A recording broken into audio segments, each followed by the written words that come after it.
हरे कृष्णा। अभी हम प्रसाद की महिमा के विषय में जानेंगे। प्रसाद की अनंत अनंत महिमा है जो इस प्रकार है।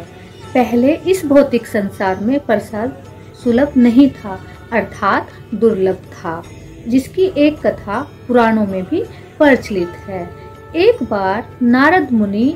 माता लक्ष्मी जी के पास जाते हैं वैकुंठ लोक में और उनसे विष्णु हरि के प्रसाद पाने का आग्रह करते हैं। जिस प्रकार उनके निवेदन करने पर लक्ष्मी माता जी नारद मुनि जी को प्रसाद प्रदान करती है। जब नारद मुनि जी वो प्रसाद ग्रहण करते हैं तो उनके अंदर सात्विक विचार, अष्ट सात्विक विचार का उद्गम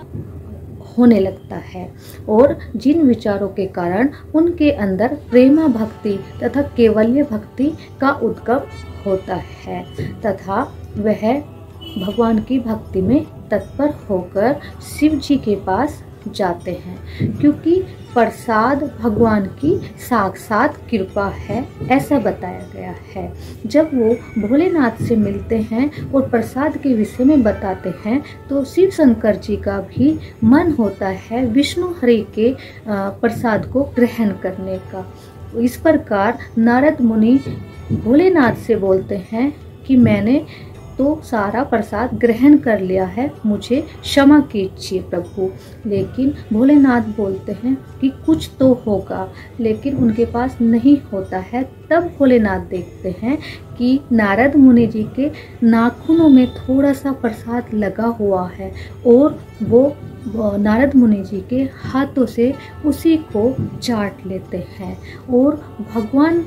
जो नाखूनों में प्रसाद है उसको ग्रहण करने मात्र से ही आनंद विभोर होकर और उनके अंदर अष्ट सात्विक विचारों का प्रभाव होने लगता है और भगवान विष्णु हरि की प्रेमा भक्ति में आनंद विभोर होकर वो झूमने लगते हैं और जिससे वो भी भगवान की भक्ति में तत्पर हो जाते हैं। क्योंकि इससे पहले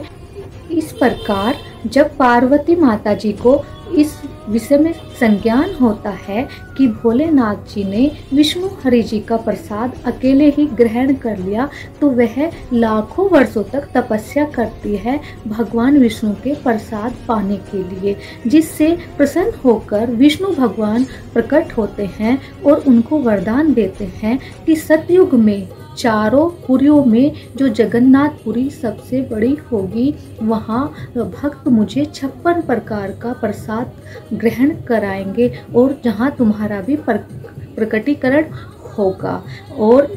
मेरे भोग प्रसाद के पश्चात तुमको भी भोग प्रसाद लगाया जाएगा। उसके पश्चात ही अन्य भक्तों में वितरित होगा और जो भी मेरे इस प्रसाद को ग्रहण करेगा तो वह इस भवसागर से पार हो जाएगा, उसको दोबारा इस जन्म मृत्यु के चक्र में नहीं आना पड़ेगा। तो प्रसाद की इतनी अनंत महिमा है कि नारद मुनि और भोलेनाथ भी भगवान की भक्ति में तत्पर हो जाते हैं। जैसे कि जब हमारा स्वास्थ्य ठीक नहीं होता और हम डॉक्टर के पास जाते हैं और डॉक्टर हमसे सबसे पहले प्रश्न यही करते हैं कि आपका खान पान कैसा है, आपने क्या खाया है, जिससे वो आगे की क्रिया शुरू करते हैं और हमें सुझाव देते हैं कि खान पान का ध्यान रखिए, क्योंकि खान पान से हमारे इस भौतिक शरीर का संचालन भली भांति होता है। उसी प्रकार जब हम भगवान को भोग प्रसाद अर्पण करते हैं तो वो है अमृत बन जाता है और वो अमृत प्रसाद हो जाता है और उस प्रसाद को पाकर हमारे अंदर सात्विक भाव उत्पन्न होने लगते हैं, जिससे हमारी इंद्रियां शुद्ध हो जाती है और इंद्रियां शुद्ध होने से हमारी आंतरिक चेतना भी शुद्ध होती है और हमारे अंदर का कल्मश खत्म हो जाता है। इस प्रकार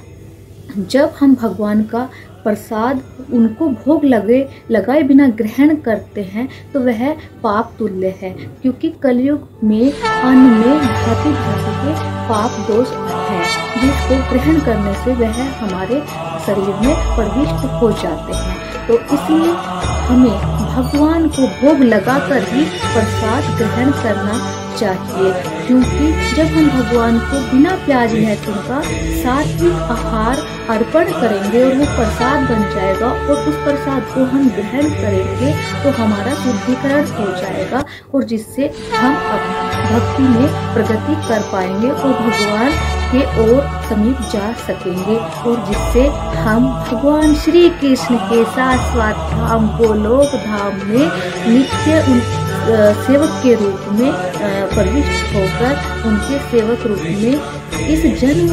मृत्यु के चक्र से मुक्त होकर उनके नित्य सेवक के रूप में आनंद विभोर होकर उनके चरण कमलों की सेवा में